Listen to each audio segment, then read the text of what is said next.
push through, or I will have to quit. So I am going to get this review done, since my head is reeling with all this bullshit. Hey guys, Michael J. Crawford here, and I really didn't want to do this because I'm really just done with Section 31. However, my lawyers have informed me that I am contractually obligated to finish this review.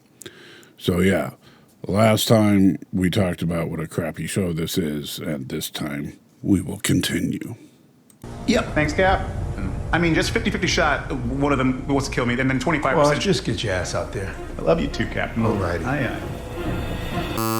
So yeah, after this scene that is, I guess, supposed to be funny or something, they decide to split up, and we follow the mystery gang as they go to the garbage scow. So this thing we're chasing, the Godsend. Really? We're still doing the Godsend, God's End joke? Really? Your engineers, did they install a failsafe? Can we disable it remotely? There is no failsafe. I wouldn't allow it. How very on-brand for you. So, a couple things with this. First of all, why wouldn't Georgiou have some kind of failsafe just in case someone stole the Godsend from her? I mean, it would only make sense that if somebody got a hold of this super weapon, that she would have the one and only way to deactivate it, or make it that only she can activate it. Something like that. But in addition to this, why in the world is he making jokes at her expense when he's terrified that she is going to kill him at any minute? I mean, if I thought the person was a homicidal maniac that was ready to kill me at the drop of a hat, the last thing I'm going to do is try to poke them with jarring remarks. Can I ask you one more question? I'm just going to ask you one more question. So you brought the Godsend. Oh, really? Really? We're going to do that again? I mean, do the writers really think this is like the funniest joke ever written? Because and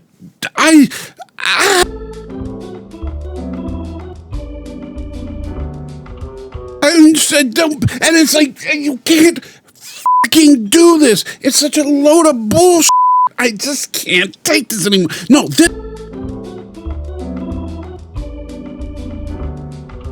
So you brought the Godsend into the world to vaporize quadrillions of lives.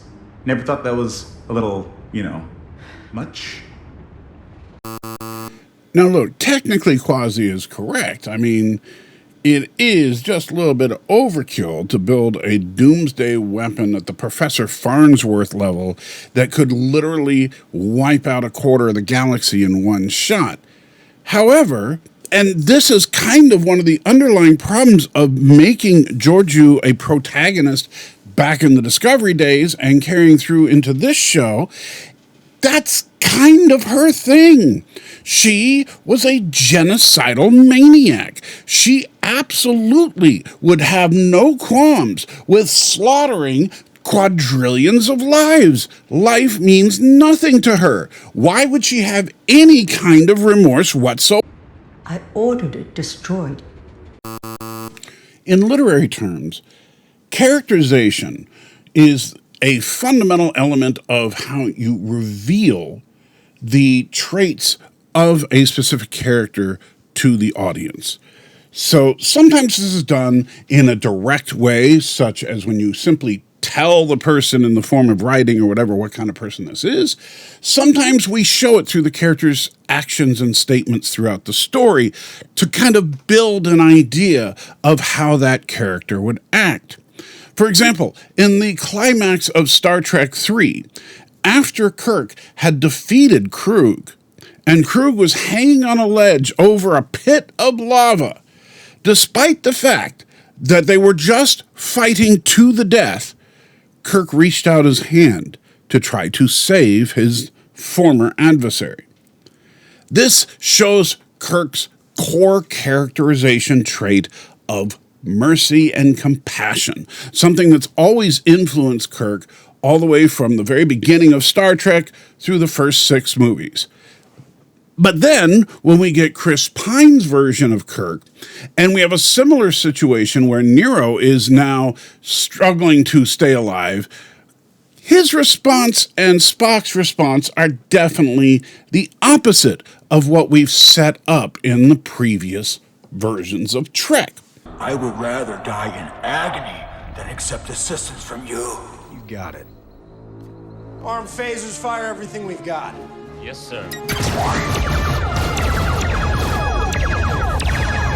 Now, you can't explain this away in that, technically speaking, Kirk and Spock from Star Trek 2009 are vastly different characters than Kirk and Spock were in the original series. This is an alternate timeline, after all.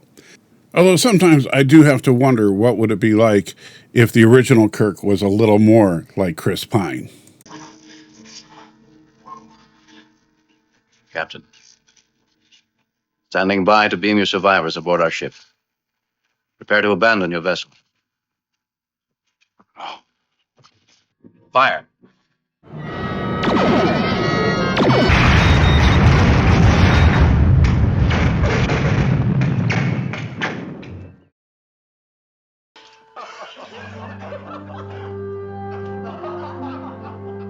Okay. All kidding aside, with the character of Georgiou, we have now seen her be a homicidal and, in fact, genocidal maniac that was perfectly happy slaughtering innocents left and right, eating sentient beings just for snacks.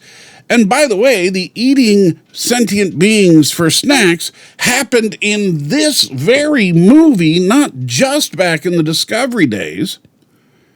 And now we're seeing her show regret about building this doomsday weapon. That is not in Georgiou's character, and her whole character arc in this makes no sense. The fact that she's helping Section 31 at all makes no sense. Georgiou doesn't have remorse. Georgiou doesn't have bad feelings about stuff. And while you can argue about the growth of a character, we also know that Georgiou comes from a place called the Mirror Universe. And in the Mirror Universe, humans are innately evil. That is simply in her character. So for her to be good in even the slightest way is bad characterization. In other words, this movie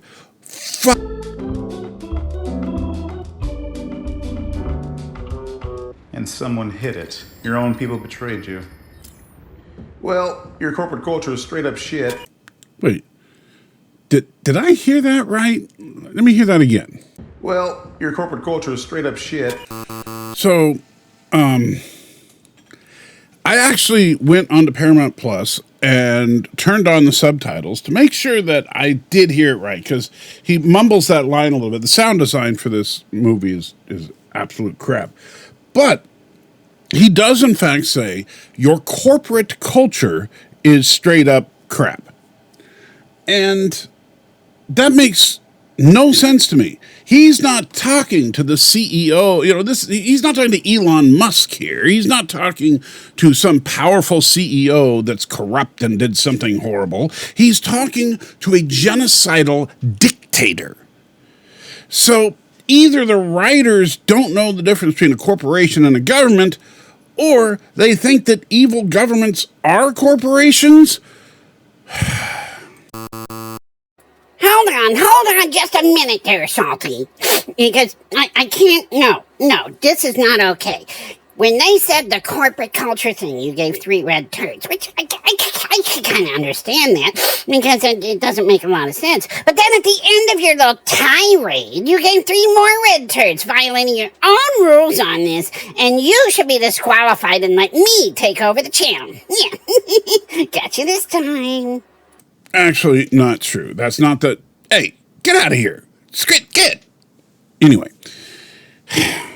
what happened was I put the first 3 red turds because of the corporate comment, which, yes, was crappy writing, and I stand by it. The second batch of 3 red turds, however, was because I had to go back to Paramount Plus and watch this scene again with the subtitles on. And I am sick and tired of watching this I hope that you enjoyed my video attraction. Don't forget to like, comment, and subscribe as a reaction. Please check the links below to check out the video I was riffing on. And if you like what I do, join my friends on Patreon.